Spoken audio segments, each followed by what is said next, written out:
En la cena de Acción de Gracias, mi madre, Eleanor, alzó su copa de champán.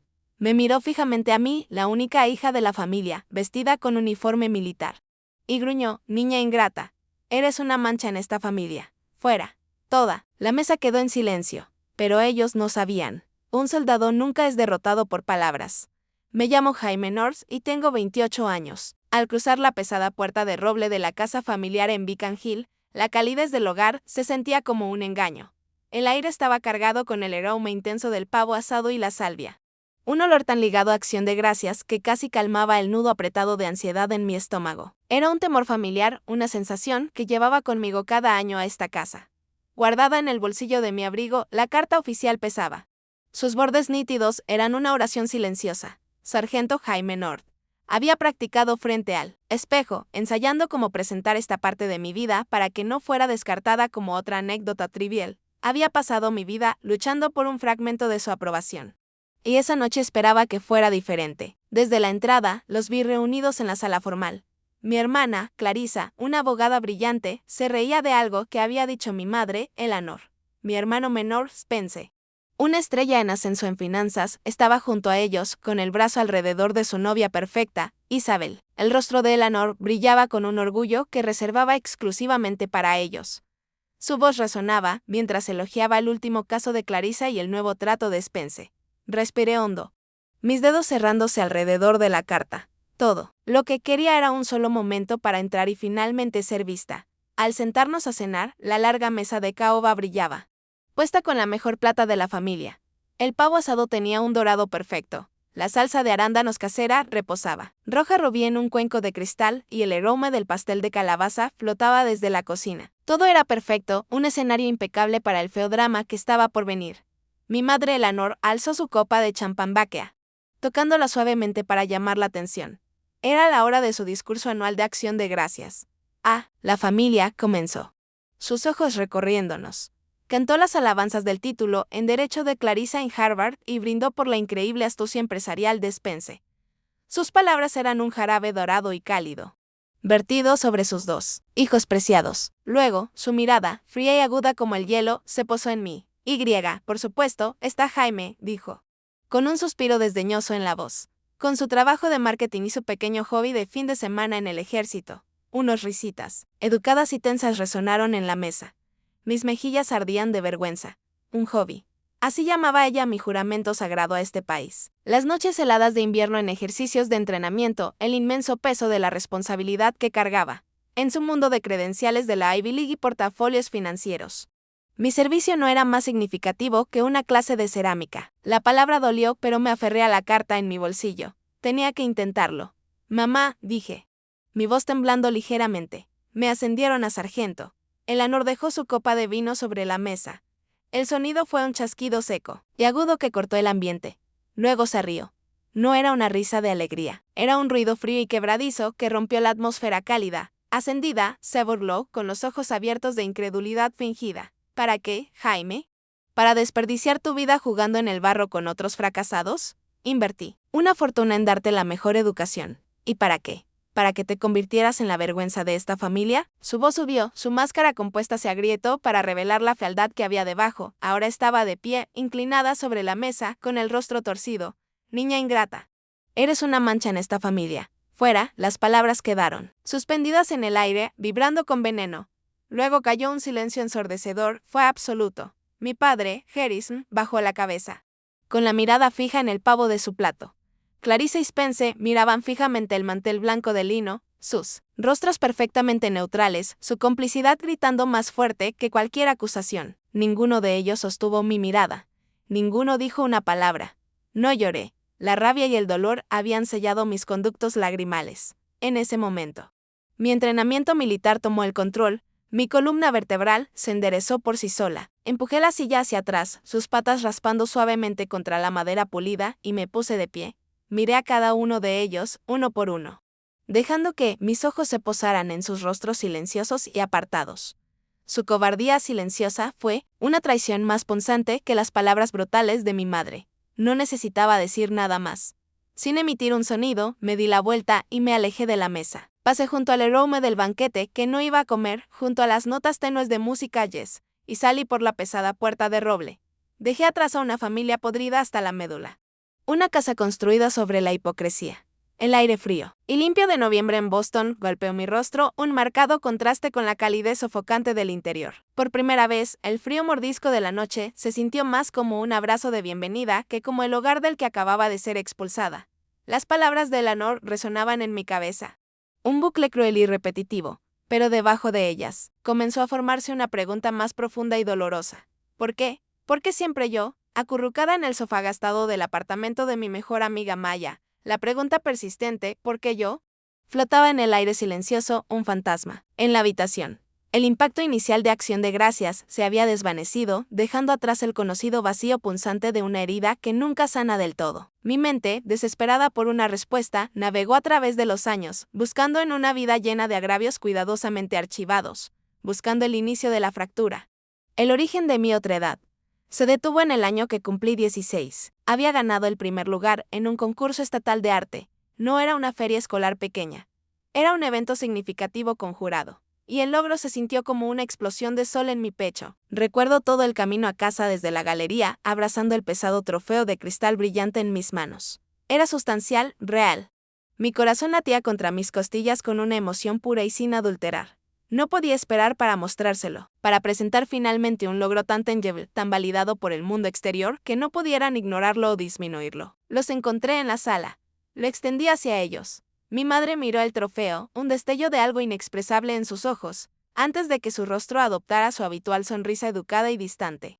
Sus palabras pronunciadas con un calor suave y desdeñoso que era más cortante que cualquier grito, aún resonaban en mi mente. «Qué hobby tan dulce, querida», dijo, dándome una palmada en el brazo como si fuera una niña, mostrándole un collar de macarrones. Pero mejor enfoquémonos en tu set ahora.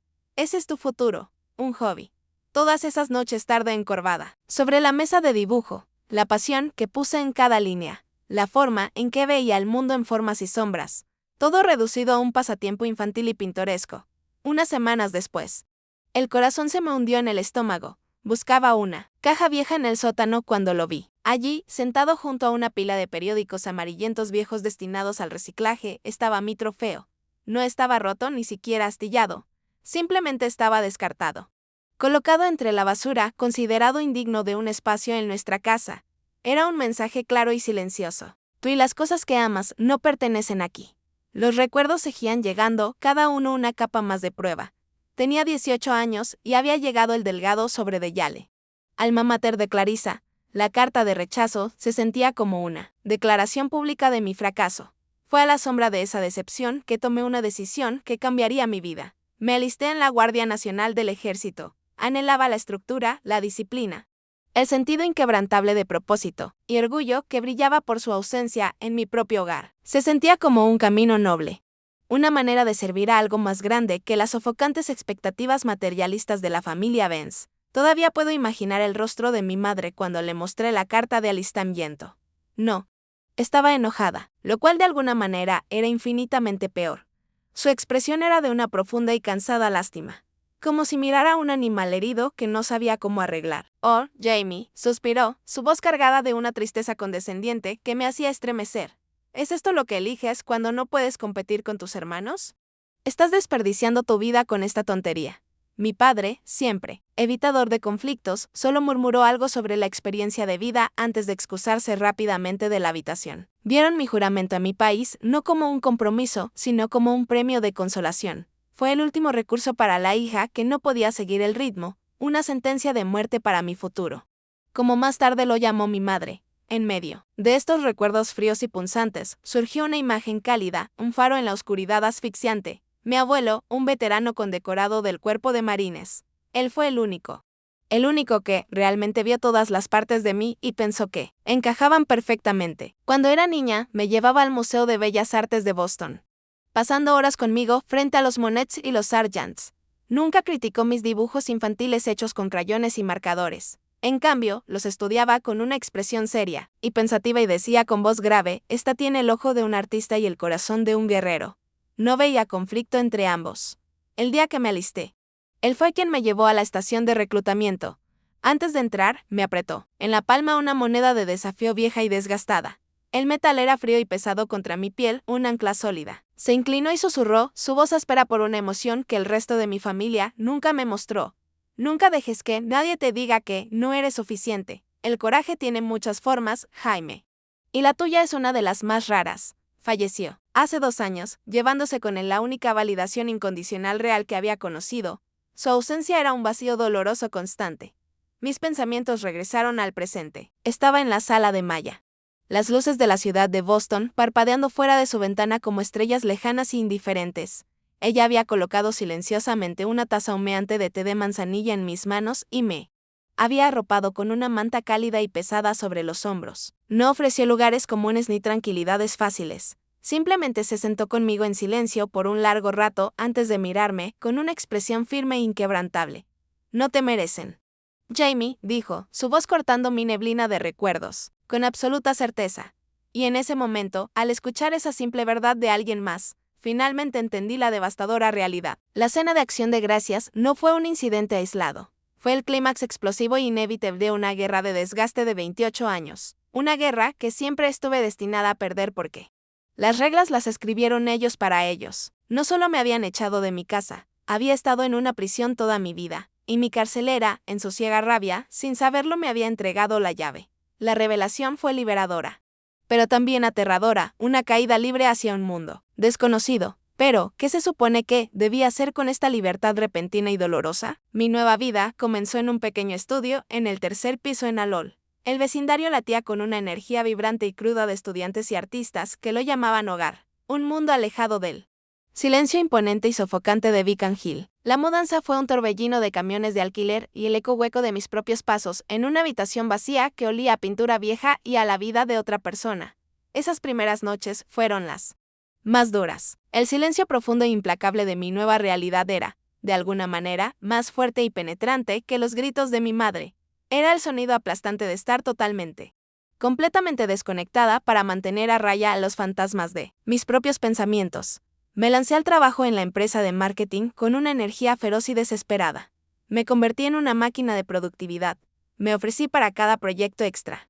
Acepté los clientes que nadie más quería y me quedé hasta tarde cada noche, mucho después de que la oficina se hubiera vaciado. Las luces de la ciudad brillaban fuera de mi ventana mientras me encorvaba sobre mi escritorio, una distracción bienvenida. Llenaba mis fines de semana con trabajos freelance, tecleando hasta que me ardían los ojos. Mi cerebro era un zumbido constante de fechas límite y comentarios de clientes, un escudo de ruido que ahogaba los susurros más dolorosos de la memoria. Mi cuerpo pagaba el precio. Mi dieta consistía en comida grasosa para llevar del barato restaurante tailandés de la calle y fideos instantáneos ricos en sodio que comía de pie frente al fregadero. Perdí unos kilos que no podía permitirme perder, y las ojeras oscuras y amoratadas debajo de mis ojos se volvieron permanentes. Ese era el verdadero costo de la libertad. No era una sensación triunfal y exaltada. Era una moneda fría, dura y profundamente solitaria, pagada con agotamiento y aislamiento. Luego, llegó la Navidad. La primera nieve real de la temporada cayó, cubriendo Boston con un manto blanco suave y silencioso que parecía amortiguar todo el mundo. Me encontré desplazándome sin rumbo por las redes sociales en mi teléfono, un impulso autodestructivo que no podía resistir. Y allí estaba. Un álbum de fotos titulado Nochebuena de la familia Benz publicado por Clarissa. La primera imagen mostraba el imponente árbol Fraser brillando con 1000 pequeñas luces que llegaban hasta el alto techo de la casa en Beacon Hill. Vi la montaña de regalos brillantemente envueltos.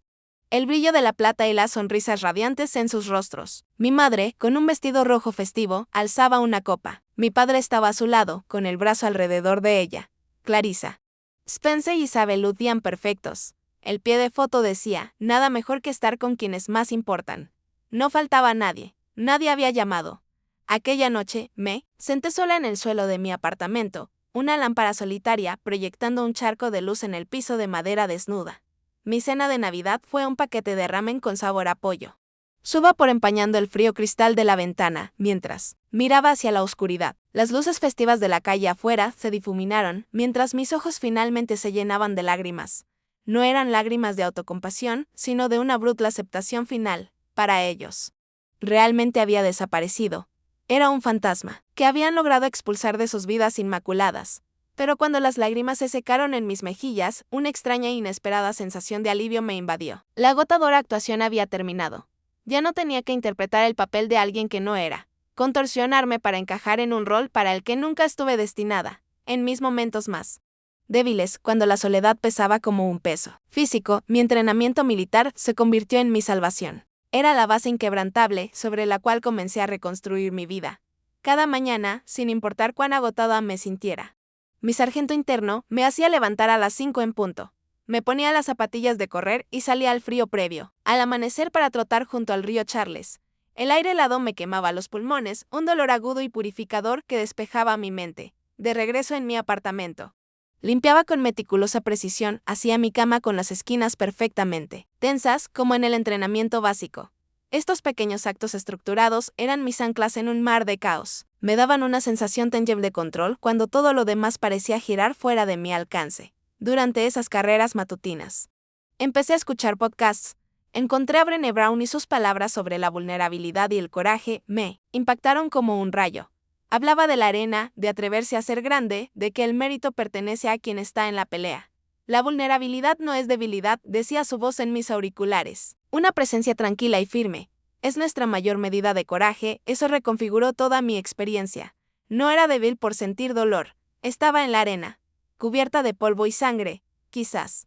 Recibiendo golpes, pero seguía en pie. Seguía, luchando. Lentamente, casi imperceptiblemente al principio, las cosas comenzaron a cambiar. En el trabajo surgió una oportunidad con un cliente notoriamente difícil. Apoyándome en mi nueva determinación, propuse una campaña de marketing audaz y poco convencional. Mi jefe era escéptico, con el ceño fruncido por la duda. Pero algo en mi presentación. Una nueva confianza dura lo convenció de darme una oportunidad, lo di todo. Trabajé noches sin dormir, canalizando no solo mi pensamiento estratégico, sino también la creatividad artística que mi familia había intentado apagar. Por primera vez. Combiné lógica y arte, estrategia y alma, sin disculpas, y funcionó.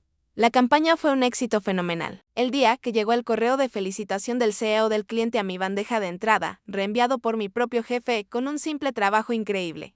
Jaime, tuve que excusarme. Entré en la silenciosa y estéril sala de baño de la oficina, cerré la puerta del cubículo y me deslicé hasta el frío suelo de baldosas. Y lloré, no lágrimas de tristeza, sino lágrimas de una alegría triunfal abrumadora. Ese fue el primer reconocimiento que gané completamente por mí misma. Sin el apellido Benz ni su caridad. Fue una pequeña victoria, pero fue mía. Me pregunto, ¿alguna vez has tenido un momento así? Un pequeño viento que sintió que lo cambiaba todo. Fue una chispa diminuta, pero en la profunda oscuridad en la que había vivido. Se sintió tan brillante y cálida como el sol. Maya fue más que la persona que me dio un lugar para quedarme en esos primeros días de entumecimiento. Fue mi ancla.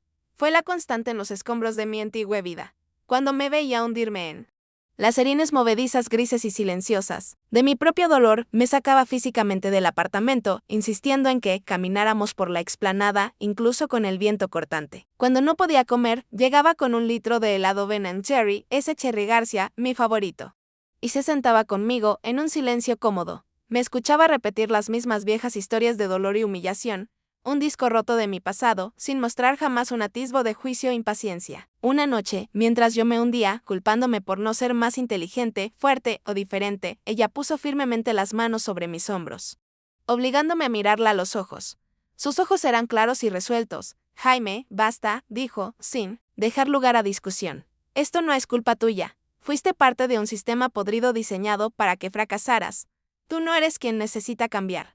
Sus palabras fueron como una brújula. No curaron mágicamente la herida, pero me dieron un norte verdadero, una dirección a la que volver cada vez que me perdía en la niebla cegadora de la duda.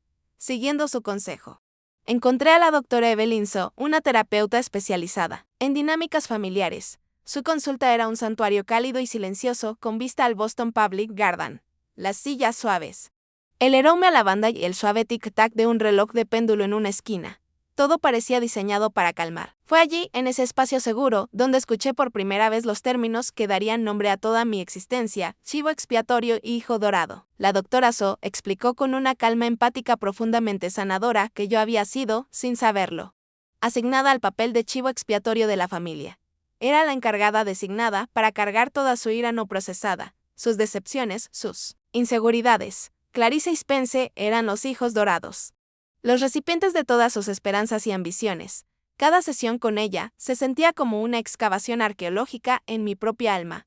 Con cuidado desenterrábamos años de dolor, enterrado capa por capa. Me ayudó a entender que mi sufrimiento era real, era válido, y tenía un nombre. No estaba solo en mi cabeza. La doctora So me dio las herramientas para comenzar a reconstruir mi autoestima destrozada. Empezando por el simple acto revolucionario de reconocer lo que había soportado, el mundo comenzó a abrirse de otras maneras también. Una fresca tarde de sábado, buscando refugio fuera de mi propio apartamento, estaba dibujando en una pequeña cafetería iluminada por el sol en Cambridge. Estaba perdida en las líneas de la página cuando un hombre en la mesa contigua captó mi atención. Miraba mi cuaderno de bocetos, no con una mirada rápida y cortés, sino con genuina curiosidad. Se presentó como Liu Stalin, arquitecto. No ofreció elogios vacíos.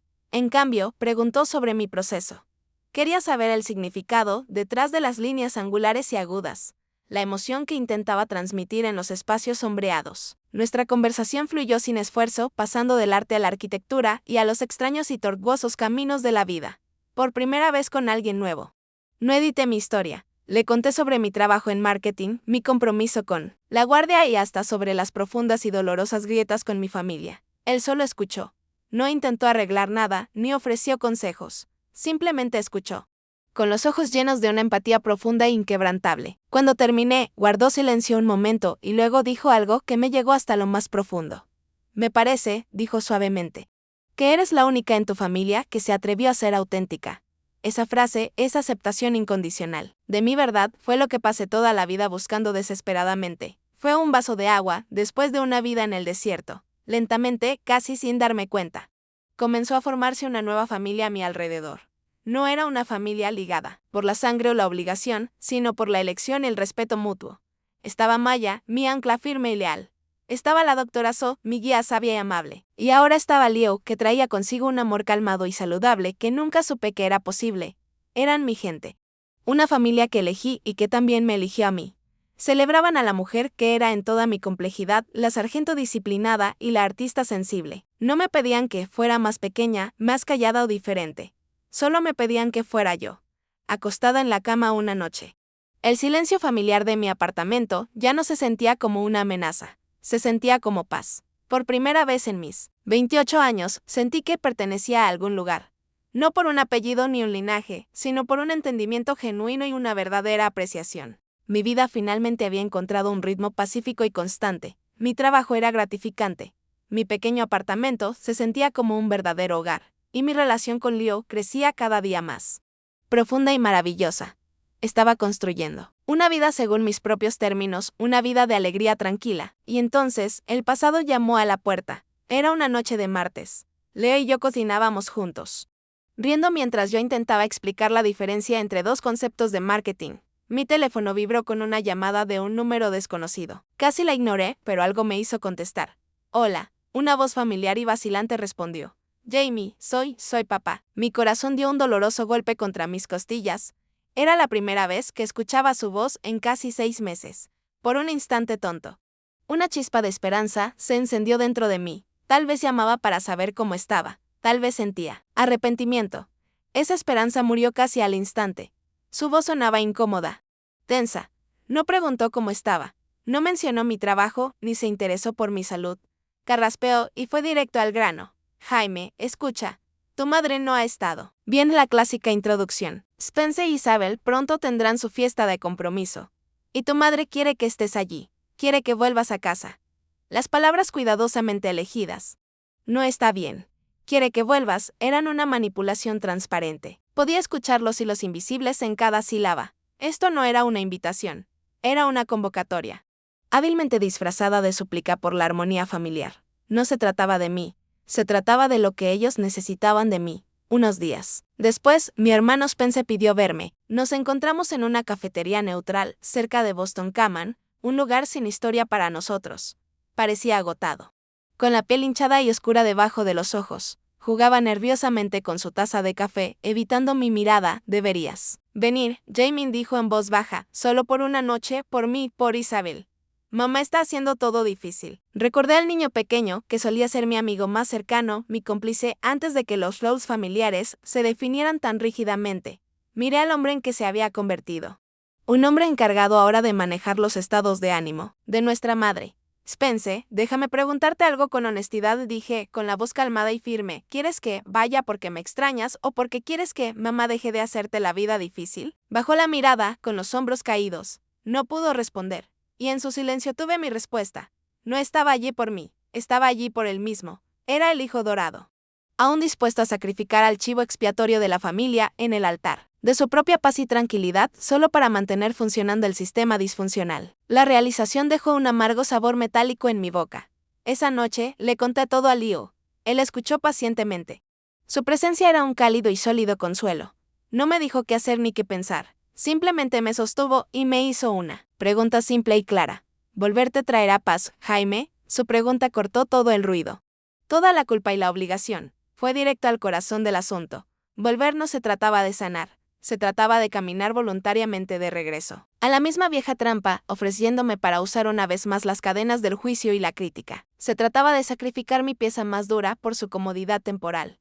Más tarde, como si el universo quisiera darme una señal más, un mensaje iluminó mi teléfono.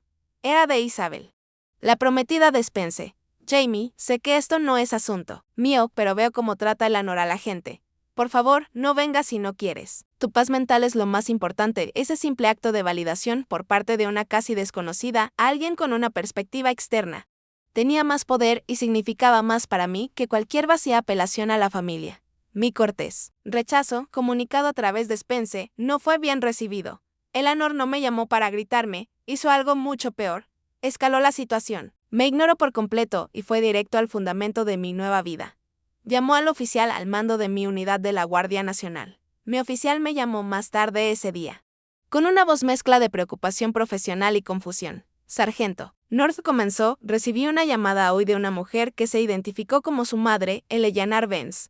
Un frío terror se deslizó por mi columna vertebral. Ella afirmó ser una madre preocupada, continuó, eligiendo cuidadosamente sus palabras, hizo algunas acusaciones de que usted tenía problemas psicológicos, que estaba inestable. Solicitó que la unidad interviniera para que usted regresara a casa con su familia. Escuché. Una furia silenciosa y helada crecía dentro de mí. Mi madre ya no solo intentaba controlar mi vida personal, estaba activamente intentando sabotear mi carrera. Estaba dispuesta a destruir mi reputación, mi honor y lo único en mi vida que había construido totalmente por mí misma. Esto ya no era un desacuerdo familiar, era un acto de guerra. Tras la llamada con mi oficial al mando, no entré en pánico. La rabia contenida que había estado acumulándose durante meses no explotó en un berrinche caótico. Se cristalizó. Se convirtió en una claridad fría, dura y afilada como un diamante que cortó todo miedo y confusión residual. Por primera vez, sentí un propósito singular e inquebrantable. Mi primera acción fue explicar con calma y profesionalismo el largo y enredado historial del comportamiento de mi familia a mi oficial. Detallé el patrón de manipulación y menosprecio. Él escuchó. Entendió y me aseguró su total apoyo y confianza, documentando el incidente como un intento de acoso por parte de un civil. La institución a la que había jurado servir confiaba en mí. La que me vio nacer, no. Ese contraste solidificó todo. Esa noche, el aire en mi apartamento estaba quieto y cargado de una tensión no expresada. Me senté en el sofá frente a Leo. La calidez y las risas fáciles habituales entre nosotros fueron reemplazadas por una gravedad compartida y silenciosa. Él sabía que ese era un punto de inflexión. Lo miré. Mi determinación endureciéndose con cada latido constante de mi corazón. La voy a llamar, dije, con voz firme y baja, y necesito que hagas algo por mí. Necesito que grabes esta llamada. Leo simplemente asintió, su expresión seria e inquebrantable. No hubo duda, ni cuestionamiento de mi juicio. Sacó su teléfono, abrió la aplicación de grabadora de voz y presionó el botón rojo, el pequeño temporizador digital comenzando su cuenta silenciosa. Puso el teléfono sobre la mesa de café entre nosotros. Un testigo electrónico silencioso. Respiré, profundo y deliberado. No era un respiro para calmar mis nervios o sofocar un aleteo de miedo. Era un respiro para enfocar mi energía, para reunir cada onza de fuerza que había forjado en el fuego y la soledad. En ese momento ya no era Jaime, la hija asustada y herida. Era la sargento North de la Guardia Nacional del Ejército de los Estados Unidos y estaba a punto de establecer una nueva cadena de mando. Marqué su número de memoria. Contestó al segundo timbrazo. Su voz empapada de un triunfo arrogante y empalagoso que me revolvió el estómago. Ah, así que finalmente decidiste llamar a tu madre. Sabía que lo harías. ¿Se pusieron en contacto? No la dejé marcar el tono. No respondí a su premisa ni a su vuelta triunfal. Mi voz fue plana, carente de emoción, como si estuviera entregando un informe formal posterior a la acción. Eleanor. Era la primera vez en mi vida que la llamaba por su nombre de pila. El silencio al otro lado de la línea era eléctrico, un vacío repentino, donde antes estaba su arrogancia. Tenía toda su atención.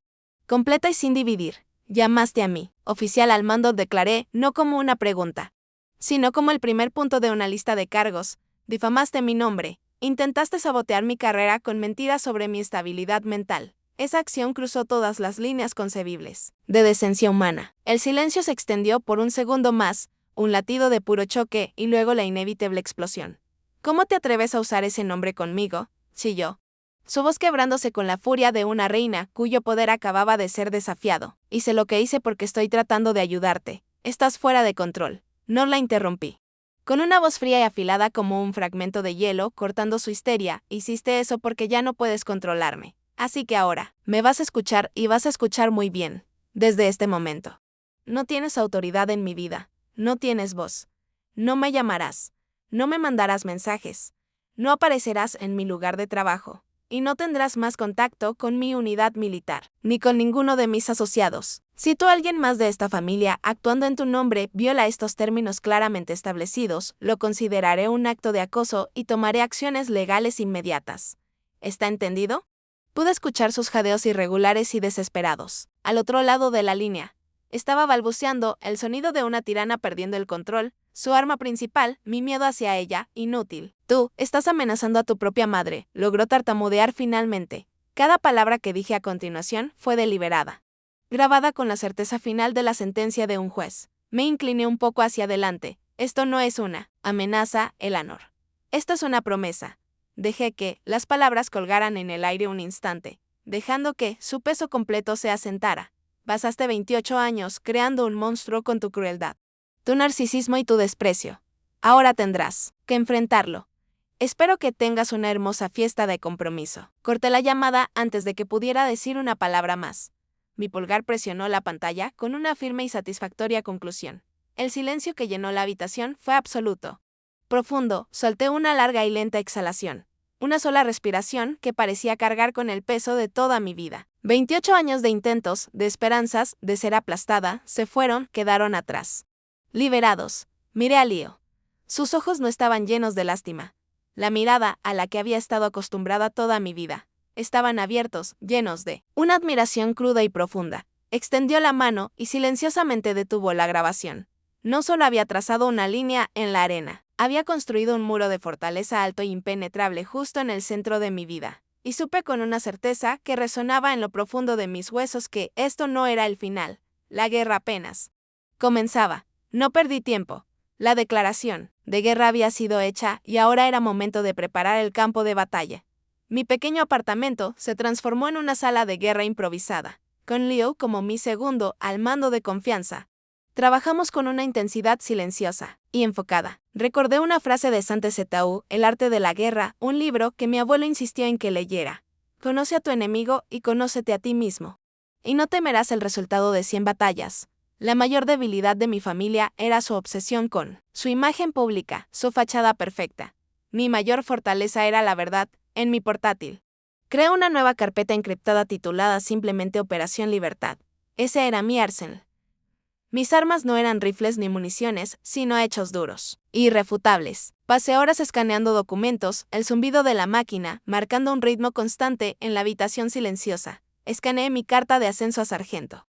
Cada condecoración militar que había recibido, cada correo electrónico elogioso, de un cliente satisfecho de marketing, incluso fotos en alta resolución de mis mejores obras de arte.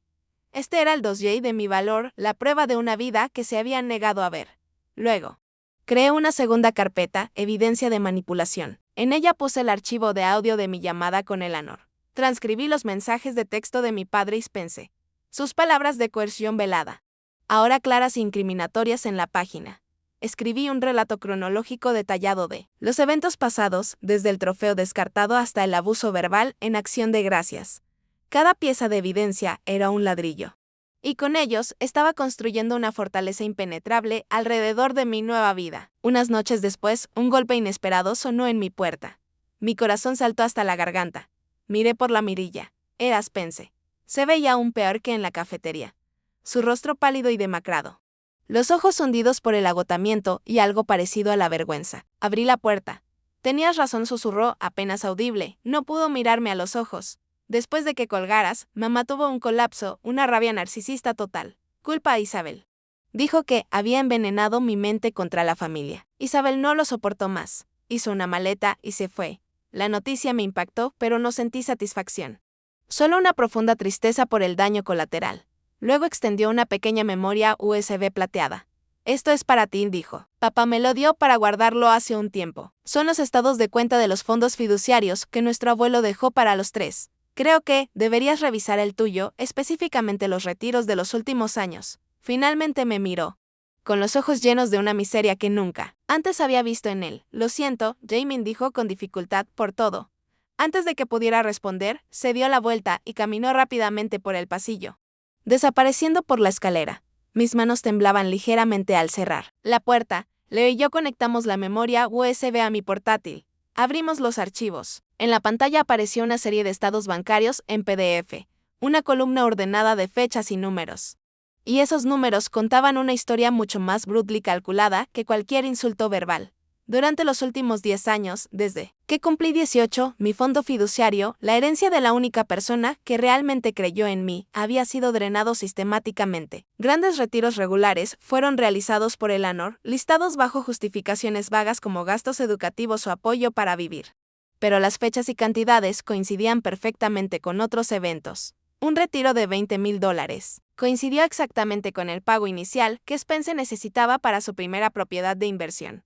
Otro retiro de $10,000 coincidió con el mes en que Clarissa se compró un lujoso guardarropa de diseñador para su nueva firma de abogados. Sumas pequeñas y regulares desaparecían cada mes, probablemente subsidiando sus membresías en clubes campestres y cenas caras. Habían estado malversando mi dinero. Habían robado mi herencia para financiar la vida de los hijos dorados. Todo mientras me llamaban un fracaso y una carga para sus recursos. La sensación de traición era tan intensa que resultaba asfixiante. Esto ya no era solo abuso emocional. Era un crimen. Esta nueva evidencia irrefutable cambió todo. Mi plan pasó de defensa a ofensiva. Ya no era solo un asunto familiar privado para manejar con límites, era una rendición de cuentas legal y financiera. Abrí un nuevo correo electrónico. Mis dedos volaron sobre el teclado. Mi tono ya no era el de una hija herida, sino el de una abogada fría y distante. Dirigí el correo a mis padres. Clarissa y Spence. El asunto era simple, reconciliación financiera. En el cuerpo del correo adjunté 2 archivos, la grabación completa de mi llamada con Eleanor y los incriminatorios estados de cuenta del fondo fiduciario con los retiros sospechosos destacados en rojo. No pedí una disculpa.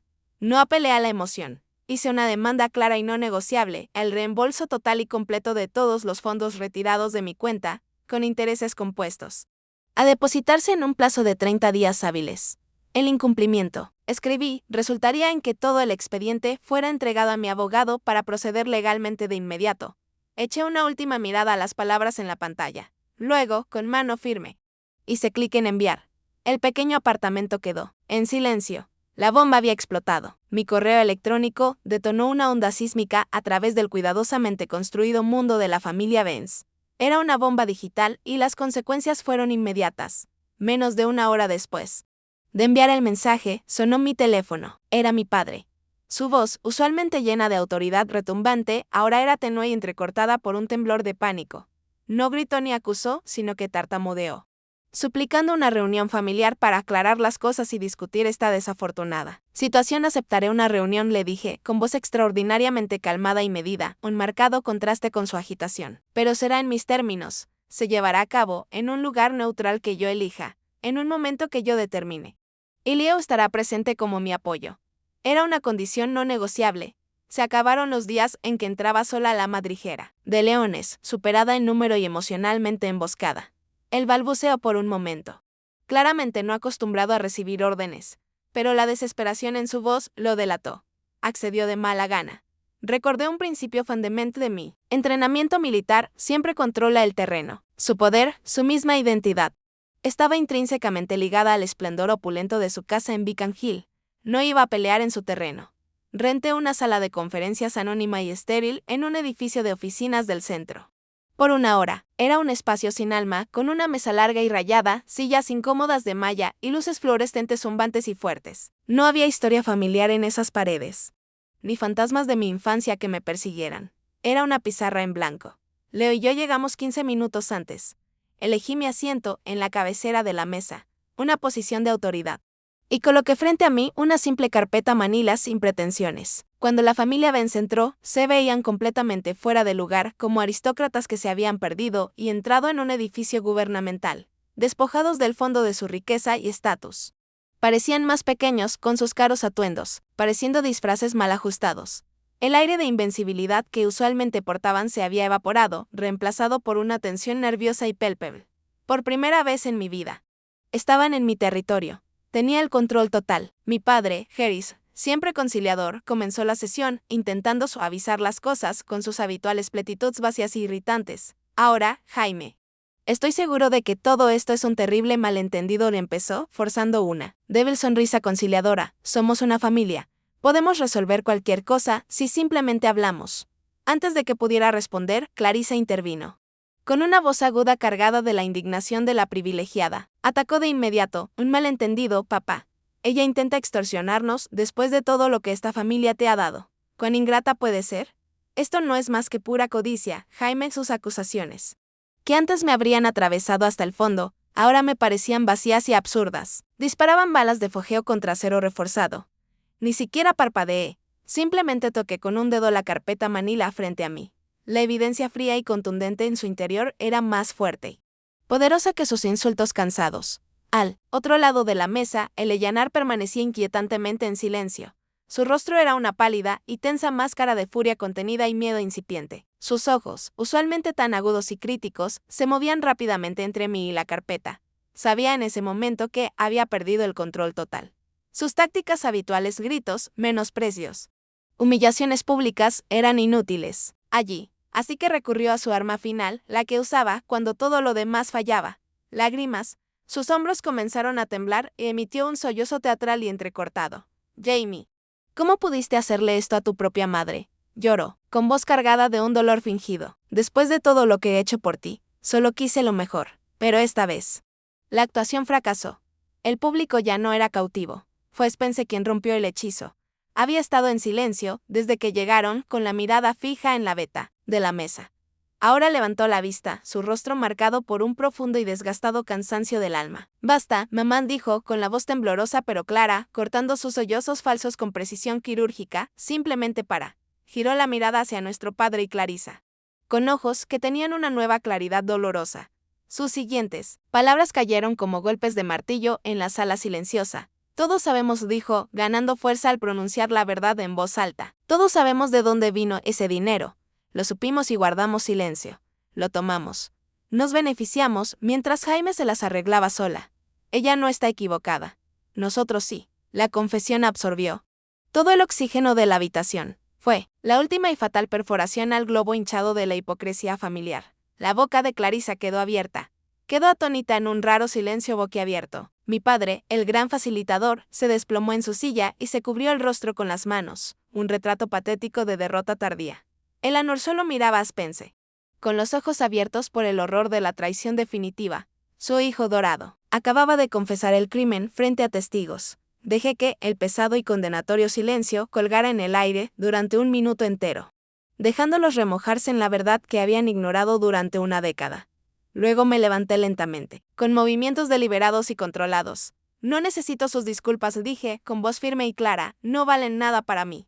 Solo quiero lo que legalmente me pertenece. El dinero será devuelto a mi cuenta en su totalidad con intereses compuestos, tal como estipulé en mi correo. Pero tengo una condición adicional no negociable. 4 pares de ojos rotos y derrotados se alzaron para encontrar los míos. Desde este día en adelante, mi nombre no será mencionado en sus conversaciones, ni con sus amigos, ni en la sociedad, ni entre ustedes mismos. Ya no existo en la familia Benz. Me concederán la paz de ser olvidada por ustedes. Me dejarán en paz. Abrí la carpeta y deslicé un documento por la mesa. Este es un acuerdo de confidencialidad legalmente vinculante redactado por mi abogado. Estipula que no discutirán sobre mí, mi vida ni este acuerdo con ningún tercero. Jamás. Todos lo firmarán. Miré a cada uno de sus rostros destrozados. Este era el acto final. No solo estaba recuperando mi dinero, estaba recuperando toda mi vida. En un plazo de 30 días, el monto total más los intereses fue transferido a mi cuenta bancaria. El acuerdo de confidencialidad llegó por mensajería. Firmado por todos ellos. La guerra había terminado.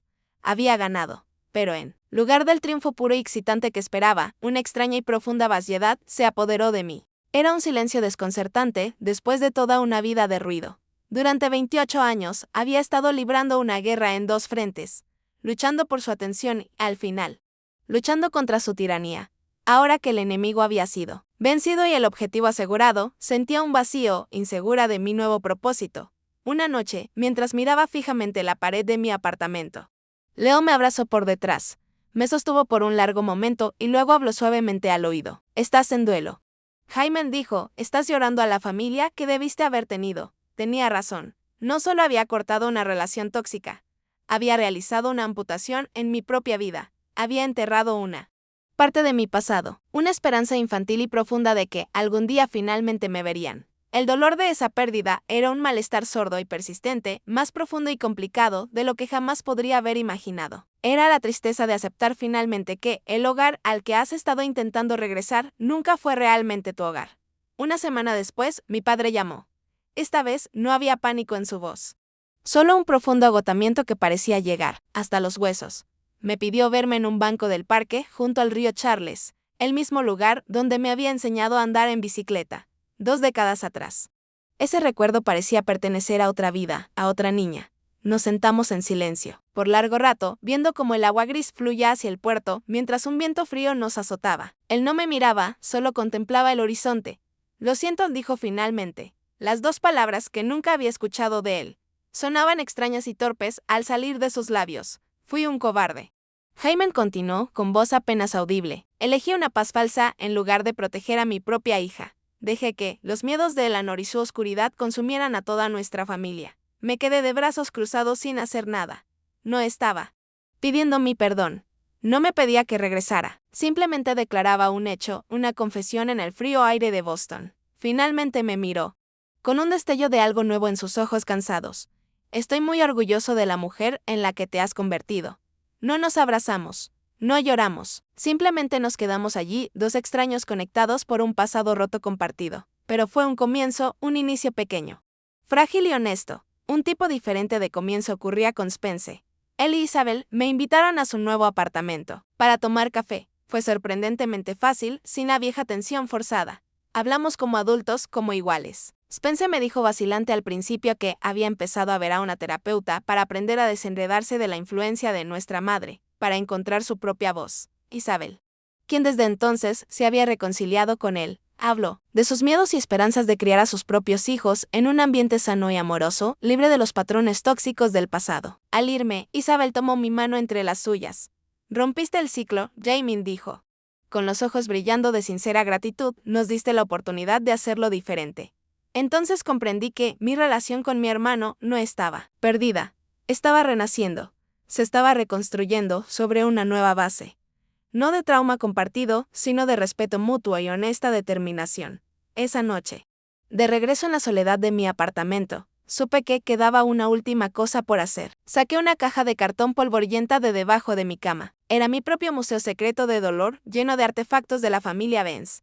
Saqué las viejas tarjetas de cumpleaños con sus deseos genéricos y vacíos. Miré las fotos familiares formales, donde yo siempre estaba ligeramente al borde, un incómodo pensamiento tardío. Y al fondo, envuelto en una vieja camiseta, estaba el trofeo de cristal artístico, el que secretamente rescaté de la basura del sótano hace todos esos años. Saqué la caja al pequeño balcón y deposité su contenido en una resistente palangana de metal. Luego, con mano firme, encendí una cerilla.